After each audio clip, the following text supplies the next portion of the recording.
শুভ সকাল বন্ধুরা। আজকে হচ্ছে সোমবার আর আমি কিন্তু চলে এসেছি রান্নাঘরে। সকাল সকাল থেকে উঠেই চলে এসেছি রান্নাঘরে।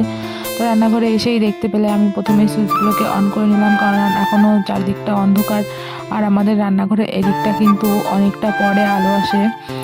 তো যাই হোক, তোমরা সবাই কেমন আছো অবশ্যই কিন্তু জানিও। তো রান্নাঘরে এসে দেখতে পেলে আমি প্রথমে চালটাকে ধুয়ে নিয়েছি আর তারপরে হাঁড়িতে ভাতটা বসিয়ে দিলাম। আর এখন বসেছি আমি আনাজপাতি কাটতে।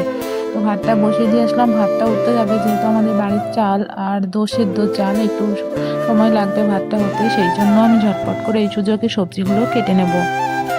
আর আজকে সবজির মধ্যে নিয়েছি হচ্ছে শিম আর আলু। তো করব শিম আলু দিয়ে একটা মাছের ঝোল, আর হচ্ছে তোমার উচ্ছে আলু পেঁয়াজ দিয়ে ভাজা। তো ওইদিকে দেখো আমি সবজি কাটতে কাটতে এইদিকে এসে দেখলাম আমার ভাতটা কিন্তু উঠতে গেছে। তো ভাতটাকে এবার আমি এক সাইডে মানে অন্য সাইডে দিয়ে আর ওই সাইডটাতে তরকারি বসাবো।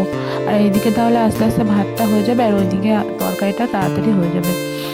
তো সেই মতো দেখো আমি এখানে একটুখানি জিরে ফোড়ন দিয়ে শিম আর আলুগুলোকে সুন্দর করে ভেজে তরকারিটা বসিয়ে দিচ্ছি। আর এদিকে ভাতটাও কিন্তু ধীরে ধীরে হচ্ছে। তো ওইদিকে তরকারিটা বসিয়ে দিয়ে আমি চলে আসলাম আমার উনুনটাকে লেপে নিতে। মানে উনুনটা লেপা মোছা করতে কিন্তু আমার বেশ ভালোই লাগে। বাপের বাড়িতে আমি কিন্তু আগে এই কাজগুলো খুব করতাম। আর লেপালেপি কিন্তু আমি ভালোই করতে পারি, বলতে পারো ভালোবাসি লেপালেপি করতে। তো ওইদিকে তরকারিটা হোক আর এইদিকে আমি দেখো উনুনটাকে সুন্দর করে লেপে নিয়েছি। সকালে বাসি কাজ বলতে এই একটা কাজই আমার থেকে যায়, কারণ হচ্ছে রাত্রিবেলা রান্না করা হয় আর ওই গরম উনুনটা না লেপতে নেই, সেই জন্য আর গরম উনুনটা লেপি না। আর এদিকে দেখো এসে দেখি আমার সবজিগুলো সমস্তটা গলে গেছে, মানে তরকারিটা প্রায় হয়ে এসছে আর ভাতটা তো হয়েই গেছে। তো প্রথমে ভাতটাকে উপর দিয়ে দিলাম আর তারপরে তরকারিটাও নামিয়ে নিয়েছি। আর এইদিকে দেখো আমি উচ্ছে আলু কুচি কুচি করে নিয়েছিলাম, এখন সুন্দর করে তেল গরম করে দিয়ে দিলাম। আজকে আর কালো জিরে ফোড়নে দিলাম না, একটুখানি কালো জিরে ফোড়ন দিলে কিন্তু খুবই ভালো লাগে। তো এদিকে আমার ভাজাটা হতে থাকছিল আর আমি ওইদিকে ভাত তরকারি সমস্ত বেড়ে ঠান্ডা করে নিয়েছিলাম। তো তারপরে দেখো আমার সমস্ত টিফিনপত্র গোছানো হয়ে গেছে, এখন এইগুলোকে নিয়ে আমি চলে যাবো সোজা ঘরে। আর এইদিকে এসে বিছানা বাড়ি সমস্ত চেঞ্জ করছি, যেহেতু বাড়ি আসার পরে হচ্ছে বিছানাটা চেঞ্জ করা হয়নি। তো সেই জন্য বিছানার চাদরটা তুলে আজকে হচ্ছে একটা নতুন চাদর পাতবো। আর দেখো আজকে আমার জামার কালার আর বিছানার চাদরের কালার কিন্তু সেম সেম হয়ে গেছে, তাই না বলো?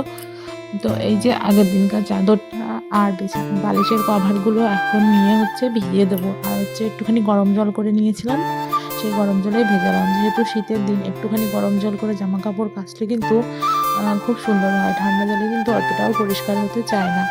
আর এখন কিন্তু খুব বেশি বেলা হয়নি, মানে মনে হয় 8টাও বাজেনি। তো আমি বললাম ঘরটাকে মুছে নিই। আর যেহেতু সকালে রান্নাবান্নার আমার কোনো তাড়া থাকে না, দেরি করে হলেও কোনো ঝামেলা নেই, তো সেই জন্য ঘর দুয়ার মুছে মানে বলতে পারো যাবতীয় সমস্ত কাজ কমপ্লিট করে তারপরেই আমি রান্না করতে যাই। তো তারপরে রান্নাবান্না করে স্নান টান করে খাওয়া দাওয়া করে ছেলেকে সময় দিই। এই হচ্ছে আমার রেগুলার রুটিন। আর একটা রুটিন মাফিক কাজ করলে কিন্তু কাজগুলো খুব সুন্দরভাবে হয়ে যায়। তো তারপরে ঘর দোর মুছে জামা কাপড়গুলো ধুয়ে নিয়ে চলে এসেছিলাম ছাদে। এসে সমস্ত বালিশের কভার এখন সমস্ত কিছু মেলে দিয়ে তারপরে এখন দেখো রান্না করতে আসলাম। আর এখানে আজকে রান্না করব পালং শাক। এগুলো হচ্ছে আমাদের জমির, কি সুন্দর টাটকা ছিল, একটু নেতিয়ে গেছে। আর এখানে ছিল হেলাঞ্চ শাক। তো পুঁটি মাছ দিয়ে হেলাঞ্চ শাক আর আলু দিয়ে একটা চচ্চড়ি করব, আর ওইদিকে পালং শাক দিয়ে মাছের মাথা দিয়ে করব। আর ছেলের জন্য একটুখানি মাছ দিয়ে দেবো। তো তারপর দেখো স্নান টান করে খেতে চলে এসেছি। তো এই ছিল আজকে রান্না বান্না।